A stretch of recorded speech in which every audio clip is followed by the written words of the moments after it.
everybody, welcome back to the Time Pass podcast. This is your host, Ashika. Thank you so much for joining me today, you guys. If you haven't done so already, please like me on Facebook at Time Pass Podcast. Follow me on Instagram at timepass_podcast and check out the YouTube channel where you can watch all the episodes of the Time Pass podcast. You can find the link for that in my bio, on my IG, or on the website, timepasspodcast.com, where you will also find show notes, bonus content, and more information about yours truly, your host, me.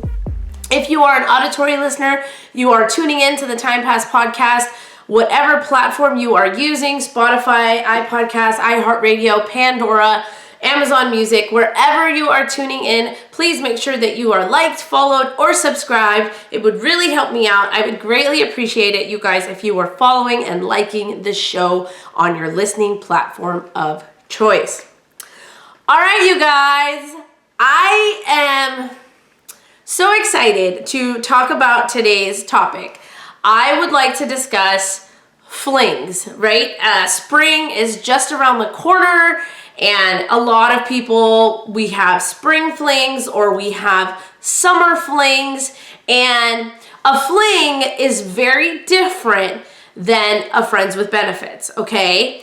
And I'm just gonna dive right into this. I have a lot to get through today, and I have a lot of little cheeky stories to share as well. So, Merriam-Webster defines a fling as a casual or brief love affair.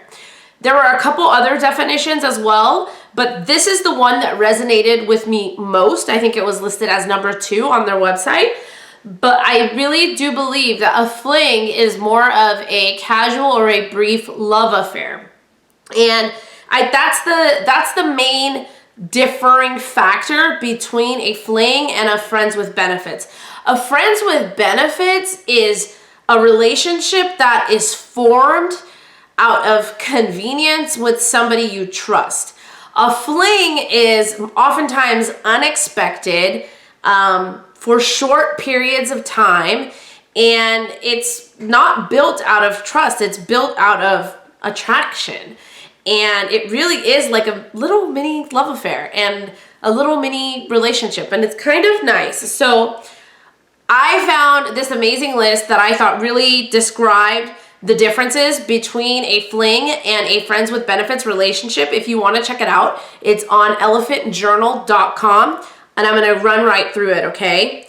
So a couple things that are indicative and telling of a friends with benefit relationship is, number 1, you don't tell anybody. You don't tell anybody your business. You don't tell anybody who you're with. They're not telling, you're not telling. It's all very hush-hush. It's all done behind closed doors. You are someone's dirty little secret. That's why I hate those relationships. Like, I just refuse. I refuse to be someone's dirty little secret. I've been there, done that. It's just not something that I enjoy or want to ever get back to. Friends with benefits, there's no PDA. Number 1, you're not really out together, but even if you are, you don't show physical affection towards each other. There's no public displays of affections at all. Number 3, the number 1 rule with friends with benefits is that you are not supposed to fall in love. It's merely a convenience. The word friend is built into it, meaning you're supposed to stay friendly with each other, but not develop any sort of love connection. And this is where most friends with benefits relationships go wrong, is because one party starts to develop feelings for the other party. The 4th thing is that both parties are expected and that they can see other people, but obviously your friends with benefit is expecting that you are safe. If you are seeing other people, sleeping with other people, whatever it is, that you are protecting yourself, you're wrapping it up, and you're staying safe. And the last thing is a friends with benefits situation. Everybody knows they're here for a good time, not for a long time. These sorts of relationships really don't last very long. I have seen several friends with benefits relationships turn into actual relationships and fizzle out also. So that is kind of, to me, what a friends with benefits relationship is. versus a fling, okay? Same article, elephantjournal.com. For a fling, it's okay to be open in public. It's okay to, be seen together in public. The only thing that you don't want to do with a fling, unless it's discussed and pre-agreed upon, is you don't want to start changing your Facebook status to in a relationship. Which I don't even know how many of us are using Facebook like that. I mean, I use Facebook because I have a show that I need to promote, and I have family members that I keep in touch with that way. But yeah, don't change your Facebook status, but it's okay to be in public. Number 2, PDA is totally fine as long as both parties are okay with it. So I think that is the same as in a real relationship when you're dating. There are people that I've dated that are like, hey, I don't like PDA. And there are people that don't mind it, and there are people that love it. I am someone who actually doesn't mind PDA. So, in this sort of situation, you're allowed to have those moments in public, and it's completely fine as long as both parties are okay with it. There are just some people out there that aren't into PDA, and they can just never wrap their heads around it for whatever reason. So as long as both parties agree to it, you're fine. Number 3, it's important to be honest with each other about where your feelings are headed. In this sort of a situation, because as I found in Merriam-Webster, it's considered like a mini love affair. You can catch feelings rather quickly because there's just something so magical about a fling. To me, it's just, I've had good ones. I've had a good one. So there's something magical about it. So it is possible that it's not required for you to fall in love with this person, but it is quite possible. You can get caught up in the moment. You can have amazing chemistry, and it's possible, and that's okay in this sort of fling situation versus in a friends with benefits situation. It's not okay. What is not okay in the fling situation, if you do start having feelings for someone on a deeper level, is if you don't communicate them, because in any sort of relationship you're in, communication is key. So if you're starting to feel some type of way, you should probably let the other person know, and that way you know where they stand too. And then lastly, I have monogamy is agreed upon unless otherwise noted. Basically, when you're in a fling, you're almost like dating this person. The characteristic of a fling for me is it's the short timer. It's not that you're allowed to date other people. It's not that you're, doing whatever you want. It's the fact that you and this person know that you have a limited amount of time together. A lot of people have summer flings. Hello, the movie Grease, right? Sandy and Danny, that was a summer fling that then turned into a romance. A fling is just something that is for a short time, but you don't treat it like the latter friends with benefits, where it's like, I'm here for a short time, not for a long time. You treat it seriously a little bit, like you treat it nicely, like you would treat it. Now that we have that settled, and I hope you all understand the difference between a friends with benefits situation and a fling situation. And I want to clarify this right now. A fling is also not a one-night stand. That's not what it is. It's continually seeing someone for a short amount of time. So I said, and I am still saying it, I think that there are some really good benefits of having a fling, a really good fling. And I found a great article on hercampus.com, and I thought that these points were really fantastic, and I'm going to jump into it. Number 1, flings can be fun, you guys.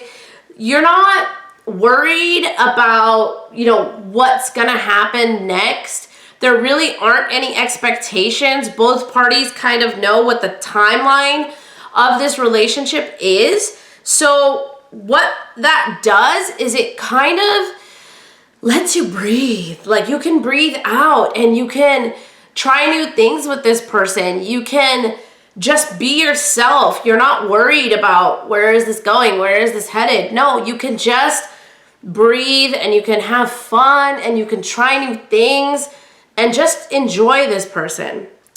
Number 2, there's no pressure. There's no stress. Kind of what I was saying in the first one. There's no pressure yet. Like, unless you've had that talk about moving to a different stage, there's no pressure. You're not worried about where is this going. I have to meet his family. I have to do this. I have to do that.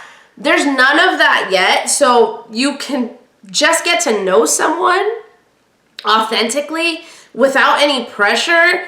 And it's just kind of fun getting to know somebody without having that pressure kind of looming over your head. Even for me, like when I date or match with somebody on a dating app or something like that, and I'm starting to get to know them, I'm very down to business. I'm like, what are you looking for? Doesn't line up with what I'm looking for? Done. You know, like it's you're much more down to business when you're actually using something like a dating app or meeting somebody that a friend introduced you to or something like that versus a fling, because it's just, it occurs by happenstance. It's kismet. It just happens. You know what I mean? So, and because you know that you have a limited amount of time together, those questions and all that kind of take a back seat when you decide to participate in a fling, because you both kind of already know what you signed up for. So you don't have to worry about all that anymore. You can just actually authentically get to know who this person is that you're spending time with. And I would have to say I had a fling and I had so much fun with this man, you guys. I had so much fun with him, getting to know him. And he was actually genuinely getting to know me, I felt. He was actually asking questions about my background, my family, my daughter, what I do for a living. Like, he cared. He wanted to know those things. And I almost like don't know what to do with that, because I answer questions. I'm an open book. I'm super transparent. I'll answer questions all the time. But I'm also somebody who doesn't pry too much. I always kind of sit back and wait for somebody to open up themselves to me on their own. And once they start opening up, then I'll ask questions. Or if a conversation leads me somewhere to where I can ask a question, I'll ask a question. But I'm not the person that's going to be like, hey, what do you do? Who's this? How many, you know, especially with something like this, I want, my main goal is always to make somebody feel super comfortable. And I hope that my aura and my comfortability and positivity just make somebody want to open up to me and tell me things about themselves. But I just had such a great time with this guy, and getting to know him was so fun, and there was no pressure, and we had the best time. It was a really great time. Number 3, having a fling may teach you something about yourself. Flings can be eye-opening. This, I have to say that my fling that I had really, really opened my eyes to a lot of different things about me. Number 1, the fling that I had is not somebody who is my typical type. Don't get me wrong, he's a very handsome guy, good looking guy, just not somebody that I would seek out or even match with on a dating app, because he doesn't fit that preconceived mold of what I have in my head of what I need or want. And this guy just blew everyone out the water as far as the way he treated me and the way he made me feel in that short amount of time. Made me realize that a man who wants to be attentive and care about you and pay attention to you will do that. Like, I'm not asking for too much. There are men out there that will do that if they're interested in you. And the other thing was I think it's important to stay open. Like, yeah, he's not my type, right? But he's an attractive guy who obviously I was attracted to, and I decided to go for it. And I had this amazing experience. Like, if I wanted to be closed-minded and just, you know, shut down, like, oh, that's an attractive guy, carry on with my business, you know, I would have never met him and had this amazing experience. So I think it really, a fling is also a place where you can learn a lot about yourself, and maybe it taught me that maybe I need to be a little more open in the future, because yeah, I can have a type, but what good is that type if they're not giving you what you need fundamentally? And I would tell you that this man gave me what I needed. He just knew. He knew. I speak, everybody knows about love languages, and my love language is touch. And it was great. I mean, he really knew, and it's small things that I'm talking about. Walking up to an establishment, or, holding hands or something like that. It was really, he was very intuitive to what I needed, and he was very, very attentive. I have never, not even my ex-husband, I have never had a man ever be so concerned about my mood, my comfortability. It was like I could frown and he would notice and ask me if I was okay, if I was all right.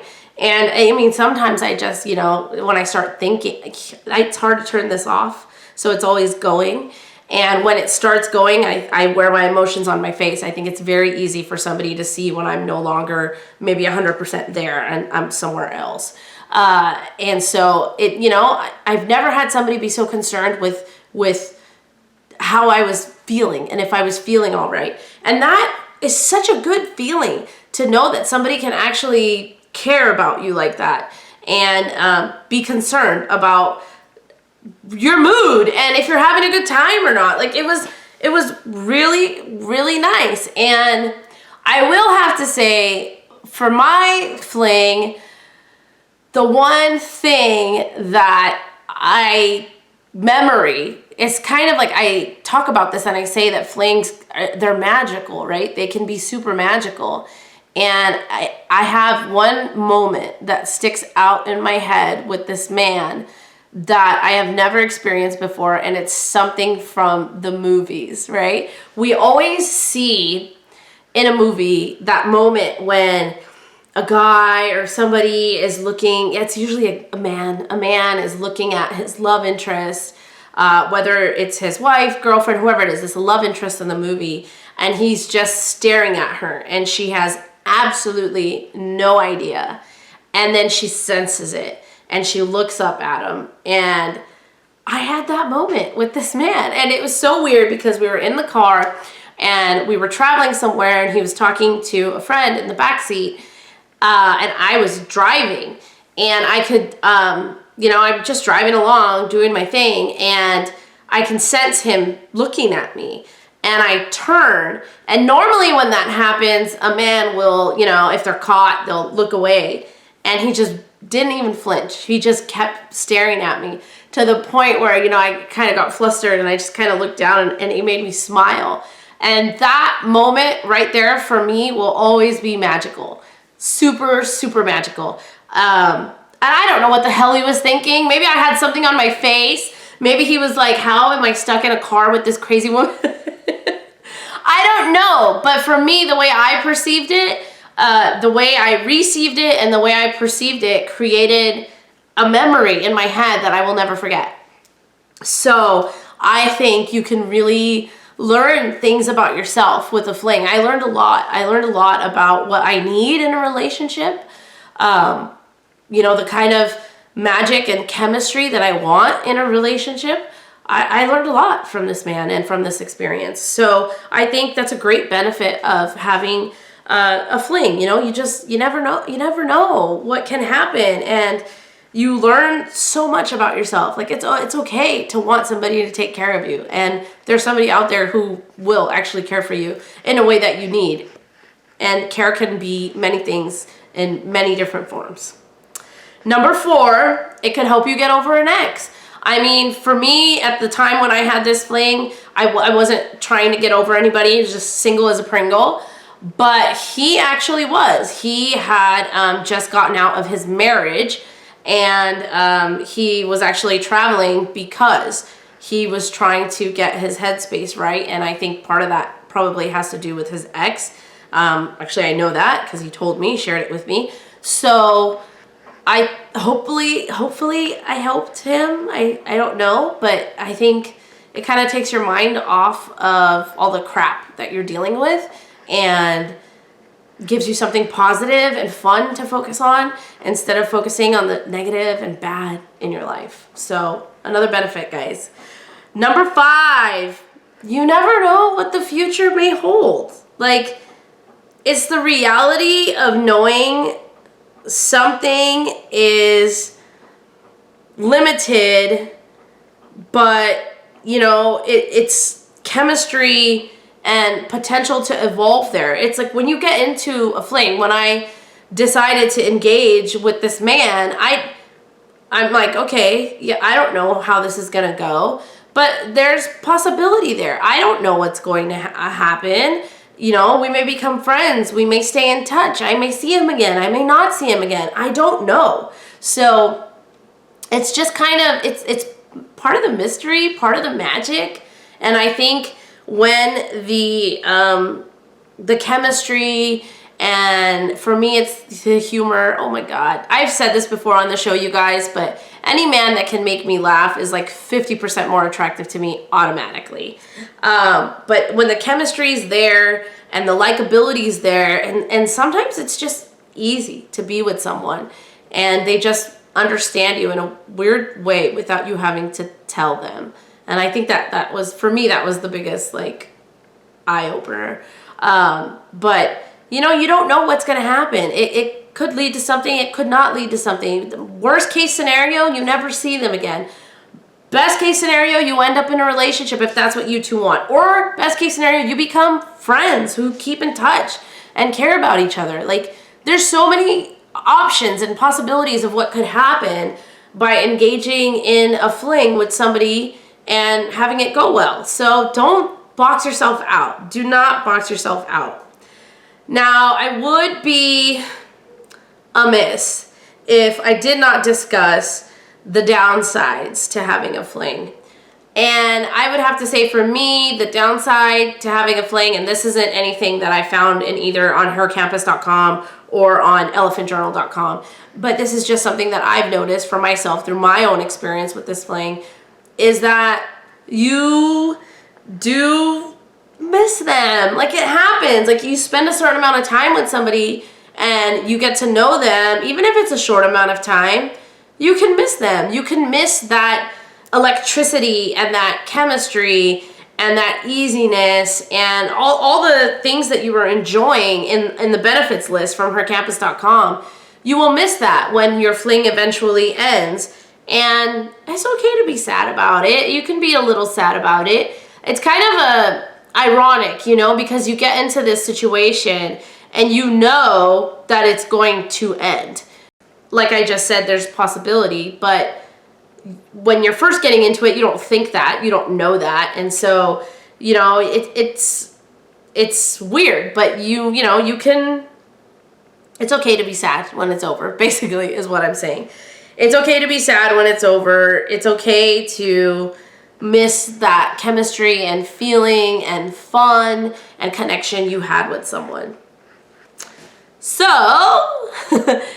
I wanted to talk about flings, you guys. My advice is, if you're out there in the dating world, it's okay to have a fling. In my book, it's okay to have a fling. It's got to kind of be, timing is everything for flings.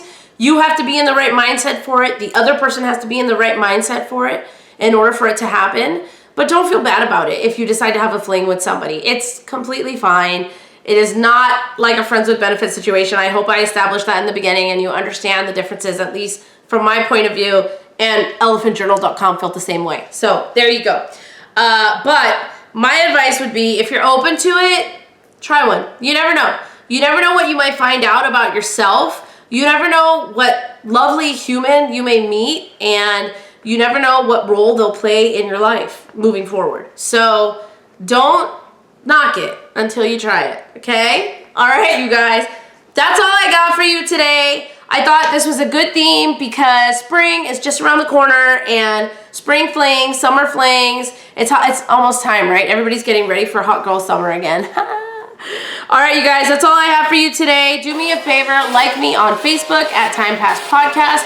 Follow me on Instagram at timepass_podcast. And make sure you like, follow, and subscribe to the YouTube channel. You can find the link to that in my bio or on the website, timepasspodcast.com. Do me a favor, if you are a time passer, you're tuning into the show, you like the show, you like listening to what I'm talking about, share this episode with at least one friend. I would really appreciate it if you could share the show with a friend or colleague or family member. Just get somebody else tuning into the show. It may help them, who knows? Or if you know somebody who's had a fling or considering having a fling, share this episode with them. I'd greatly appreciate it, you guys. It really helped me out. All right, you guys. Whatever you do, whether you're having a fling, not having a fling, dating seriously, on dating apps, or just being you and enjoying your singledom, as I always say, stay authentic to who you are, and I'll see you next time.